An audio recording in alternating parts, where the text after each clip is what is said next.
Խորհրդային օկուպացիայից անցել է 105 տարի։ 1921 թվականի փետրվարի 25-ին Խորհրդային Ռուսաստանի 11-րդ կարմիր բանակը ներխուժեց Թբիլիսի։ Այս ամսաթիվը երկրի պատմության մեջ գրանցվեց որպես Վրաստանի համար ամենաողբերգական ամսաթվերից մեկը խորհրդայնացման օրը։ Կարմիր բանակը գրավեց Թբիլիսին և տապալեց ազատ ընտրված վրացական կառավարությունը։ Առաջին դեմոկրատական հանրապետության կառավարությունը գնացակ սորի։ Երկիրը կորցրեց իր անկախությունը 70 տարով։ Մեկ դար առաջ տեղի ունեցած ողբերգական իրադարձությունների էպիկենտրոնը Կոջորին և Տաբախմելան էին։ Առավոտից լեփլեցուն էր Կոջորիի հերոսների հուշահամալիրը։ Պաշտպանության նախարարության ներկայացուցիչությունը խոսել է օրվա կարևորության մասին։ Կրկին նշել են հայրենիքի համար իրենց կյանքը զոհաբերած հերոսների վաստակը։ Կոջորի Տաբախմելա մոտակայքում տեղի ունեցած մարտերում հերոսաբար զոհված հերոսների հուշահամալիրը զարդարվել է ծաղկեպսակներով։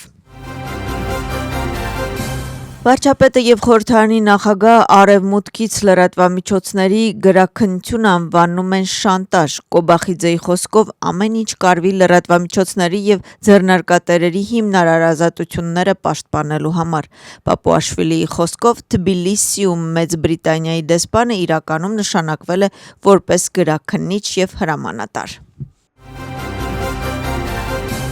Դեսպանների կողմից հրապարակած հատուկ հայտարարությունը նույնպես քննարկման առանցքայինում է։ Վարչապետի խոսքով այսօր նրանք արդեն սկսել են բացահայտ խոսել Վրաստանի կողմից Ռուսաստանի նկատմամբ պատժամիջոցներ կիրառելու պահանջի մասին։ Կառավարության թիմի անդամների կարծիքով սա բացահայտ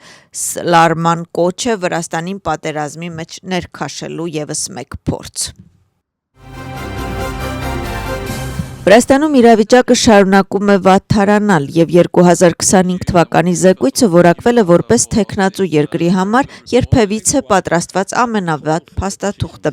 Այս մասին հայտարարել է Եվրախորհրդարանի падգամավոր Ռաիսա Յուկնե-Վինցենենը։ Ելույթ ունենալով Եվրախորհրդարանի արտաքին հարաբերությունների հանձնաժողովի նիստում, որտեղ քննարկվել է անդամակցության հարցը, նա նշել է, որ 2024 թվականի դեկտեմբերի 19-ի Եվրոպական խորհրդի եզրակացությունների համաձայն զեկույցը հստակորեն հաստատում է, որ Վրաստանը միայն անվանումով է գրանցված որպես թեկնածու երկիր։ Պետական անվտանգության ծառայությունը ձերբակալել է մեկ անձի ահաբեկչության մասին կեղծ հաղորդագրության փաստով։ Նրան ներկայումս մեղադրանք է առաջադրվել բացի տվյալներով մի քանի անձանց նկատմամբ քննչական գործողություններ են իրականացվում։ Պարզվել է անձանց շրջանակ, որոնք ահաբեկչական բովանդակության կեղծ հաղորդագրություններ էին ուղարկում տեղական իշխանություններին։ Սպառնալիքային հաղորդագրությունների հեղինակները հիմնականում օգտագործել են վիրտուալ ցանցեր, IP հասցեներ, քողարկելու ժամանակակից տեխնոլոգիաները և ձայնը փոխող ծրագրեր։ Պատիժը 3-ից 6 տարի ազատազրկում է նախատեսում։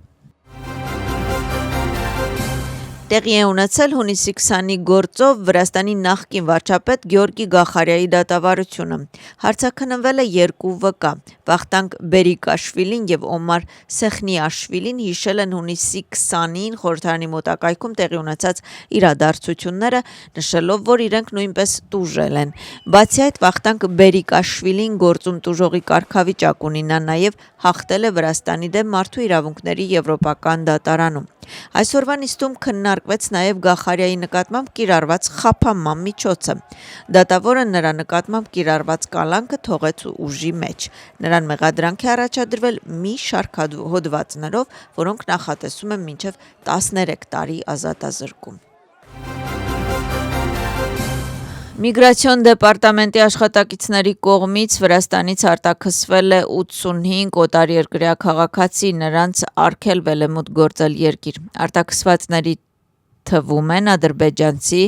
Բանգլադեշի, Բելառուսի, Եգիպտոսի, Իրաքի, Թուրքիայի, Թուրքմենստանի, Եմենի, Հորդանանի, Հնդկաստանի, Իրանի, Իսրայելի,